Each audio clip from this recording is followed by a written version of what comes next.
Hello students, आज मैं आप लोगों के साथ वाइल लूप को डिस्कस करूंगी। मैंने लास्ट वीडियो लेक्चर में आप लोग को बताया था कि हमारे जो लूप होते हैं वो पर्टिकुलर ब्लॉक ऑफ स्टेटमेंट को बार बार रिपीट करते हैं।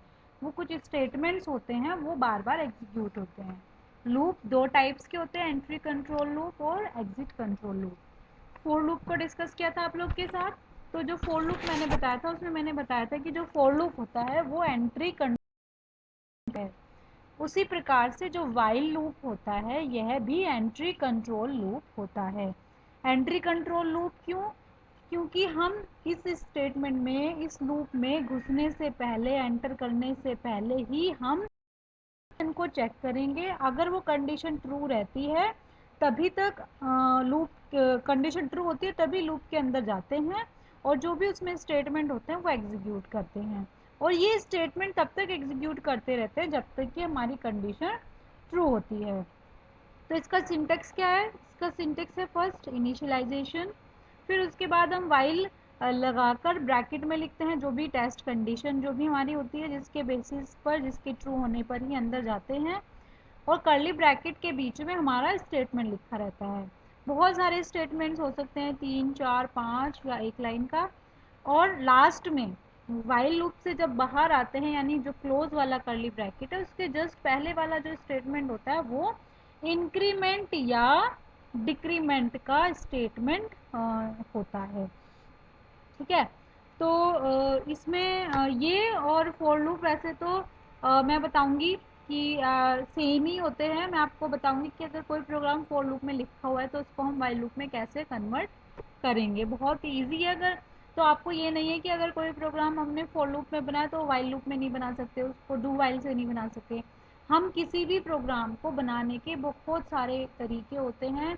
सब लोग डिफरेंट डिफरेंट तरीक़ों से किसी भी प्रॉब्लम को सॉल्व कर सकते हैं या प्रोग्राम लिख सकते हैं। तो वाइल लूप में भी क्या है कि जितने भी हमने फॉर लूप में प्रोग्राम बनाए हैं तो उनको हम वाइल लूप की हेल्प से भी कर सकते हैं।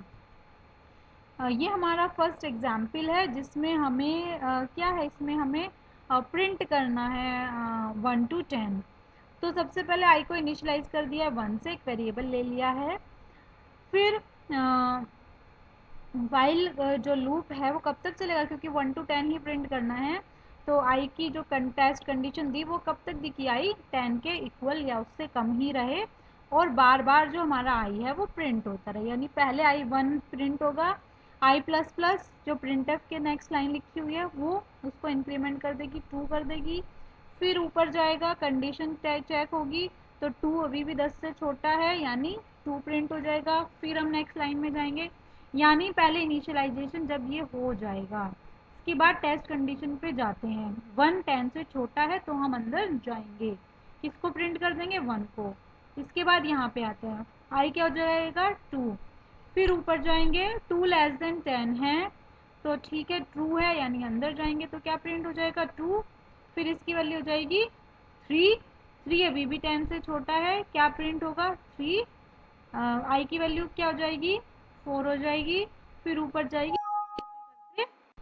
ये क्या प्रिंट करेगा, ये 1 to 10 हमारा प्रिंट कर देगा। जब प्रिंट हो जाएगा तो हम लूप से बाहर निकल जाएंगे।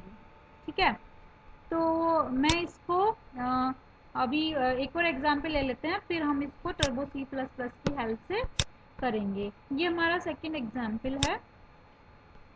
ये हमारा ये है कि आप लोगों ने देखा होगा कि टेबल आप लोग इस बचपन से ही याद करते आ रहे हैं, लेकिन उन टेबल को हम कंप्यूटर से कैसे प्रिंट कराएं तो उसके लिए प्रोग्राम है। तो इसमें सबसे पहले हमें 3 वेरिएबल चाहिए, आई, एन और टी।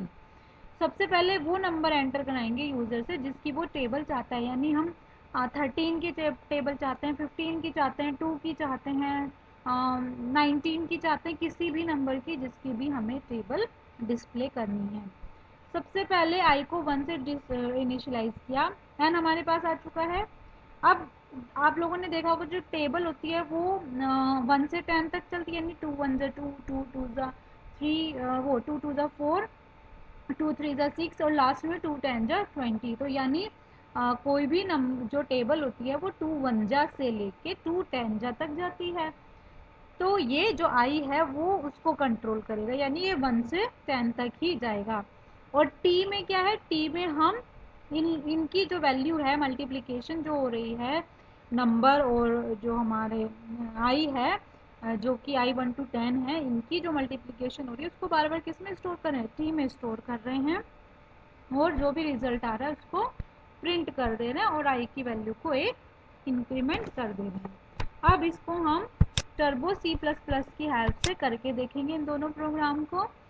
ये प्रोग्राम हम की हेल्प से भी कर सकते थे और अभी वाइल लूप से करके देखेंगे।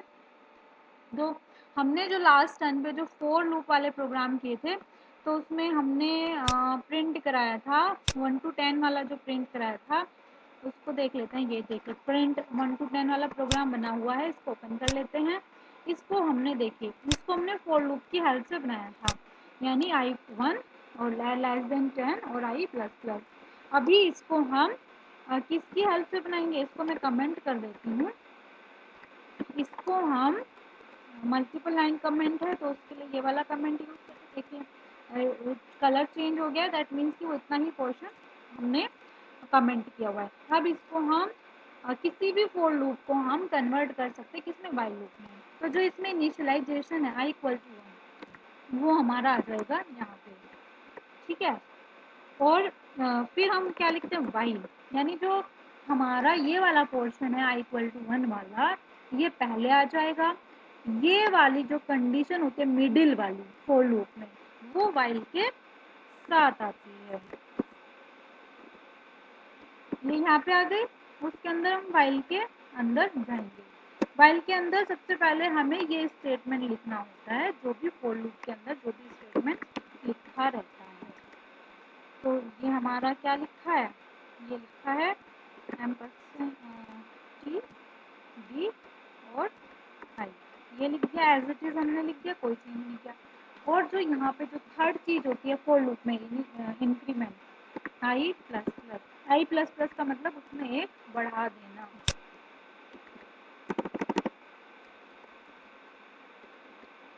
तो ये हमारी आती है स्टेटमेंट के बाद।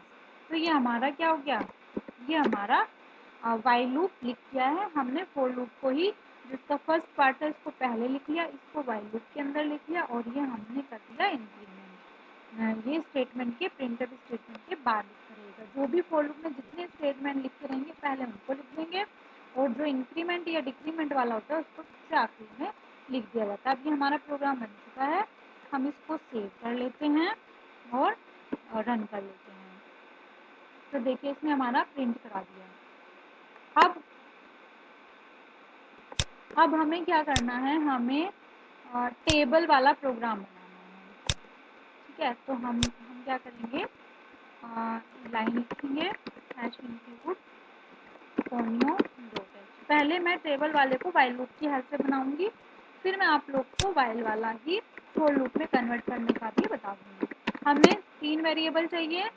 टेबल, किसी भी नंबर की टेबल के लिए हमें हमारे पास क्या होना चाहिए, एक तो वो नंबर होना चाहिए जिसकी हमें टेबल डिस्प्ले करानी है, यानी नंबर ले लिया एन। एक हमें क्या है, एक हमें वो चाहिए जैसे 202 है, तो वो जो वेरिएबल जो जब भी हमने देखा होगा मल्टीप्लिकेशन में टेबल में, तो वो 1 to जो 10 चलता है उसके लिए हमने एक वेरिएबल ले लिया आई।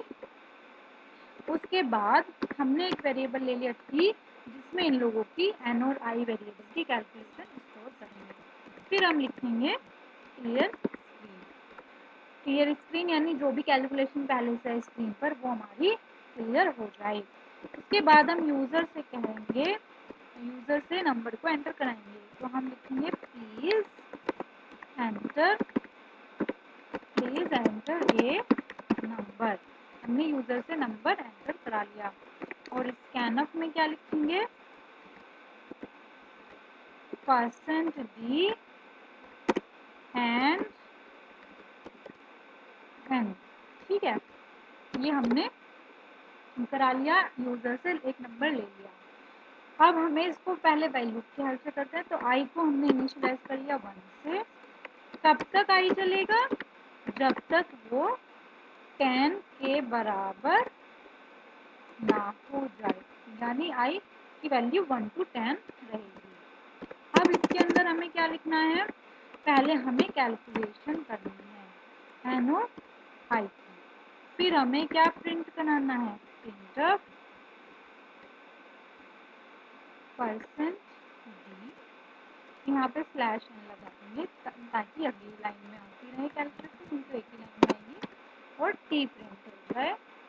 और लास्ट में I plus plus, I plus plus की जगह हम क्या लिख सकते हैं, I equal to I plus one भी लिख सकते हैं, दोनों ही रिप्रेजेंटेशन सेम है। इसके बाद ये तो वाइल लूप का ब्रैकेट खत्म हो गया। इसके बाद हम लिखेंगे गेट सी एच ब्रैकेट बंद और ये मेन वाले का क्लोज ब्रैकेट, इसको सेव कर लेते हैं। ये हमारा है प्रोग्राम, टेबल डॉट से सेव कर दिया, कंपाइल करेंगे, देयर इज नो एरर, तो देन प्रेस एनी की, देन प्रेस कंट्रोल F9, कोई भी नंबर एंटर करना है, 13 एंटर कर देते हैं। तो देखिए ये हमारी जो टेबल है ये डिस्प्ले होके आ गई। बहुत ही इजी होता है। अब ये हो चुका है। अब हमें क्या करना है, हमें क्या करना है, इसी को ही हम कन्वर्ट करेंगे किसमें, फोर लूप में, यानी फोर को वाइल में कन्वर्ट कर सकते हैं और वाइल को फोर लूप में भी कन्वर्ट कर सकते हैं। ठीक है, तो जो फोर लूप में सारी ही चीज़ें ब्रैकेट के अंदर होती हैं। जो initialization I equal to of 1 यहाँ लिखा हुआ था, इसको हम यहाँ लिखते हैं, टेस्ट कंडीशन भी हम यहीं लिखते हैं, और जो इंक्रीमेंट होता है वो भी हम यहीं लिखते हैं।